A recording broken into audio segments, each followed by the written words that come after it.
मध्य प्रदेश सरकार कृषि उत्पादन को बढ़ाने के लिए लगातार काम कर रही है। इसी कड़ी में सरकार ने केन बेतवा लिंक परियोजना का शुभारंभ किया है।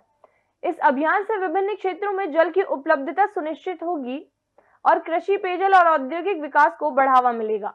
यह योजना पिछड़े बुंदेलखंड की तस्वीर को और तकदीर दोनों को बदल देगी। नदी जोड़ो अभियान का उद्देश्य भारत की विभिन्न नदियों को जोड़कर जल संसाधनों का समुचित उपयोग करना और जल संकट को कम करना है, जिसके लिए मध्य प्रदेश की मोहन यादव सरकार केन बेतवा लिंक परियोजना के तहत छतरपुर और पन्ना जिले में केन नदी पर बांध बना रही है, जिसकी ऊंचाई 77 मीटर और लंबाई 2.13 किलोमीटर है। 221 किलोमीटर लंबी इस परियोजना के पूरे होने पर मध्य प्रदेश के साथ साथ उत्तर प्रदेश के एक बड़े इलाके की तस्वीर बदल जाएगी। इस योजना का उद्देश्य जल संकट को कम करना और कृषि क्षेत्र में सिंचाई की सुविधा को बढ़ावा देना है। यह नदी जोड़ो अभियान मोहन यादव सरकार के पहले साल की सबसे बड़ी उपलब्धि है। इसके पूरे होने से मध्य प्रदेश की तस्वीर बदल जाएगी। 1 लाख करोड़ की योजना पूरी होने वाली है और उसमें भी हमारा पूरा बुंदेलखंड, छतरपुर, पन्ना, टीकमगढ़, सागर, दमोह, अरे 13 जिले।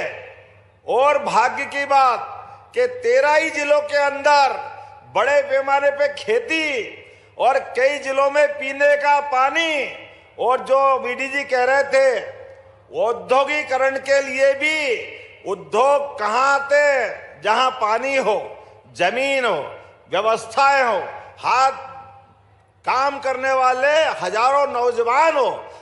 केवल एक बात की कमी थी अपने बुंदेलखंड में, वो थी पानी की।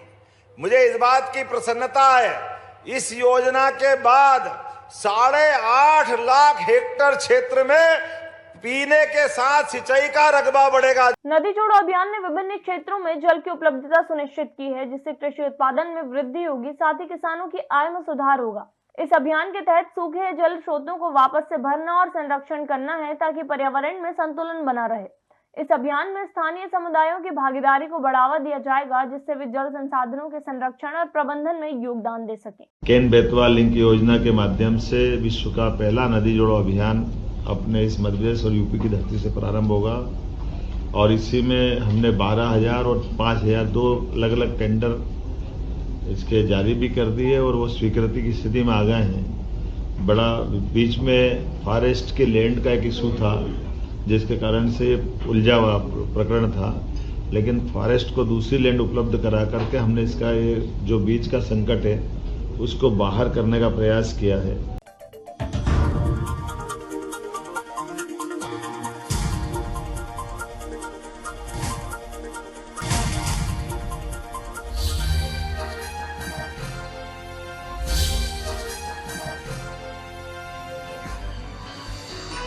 आप देख रहे हैं दखल न्यूज।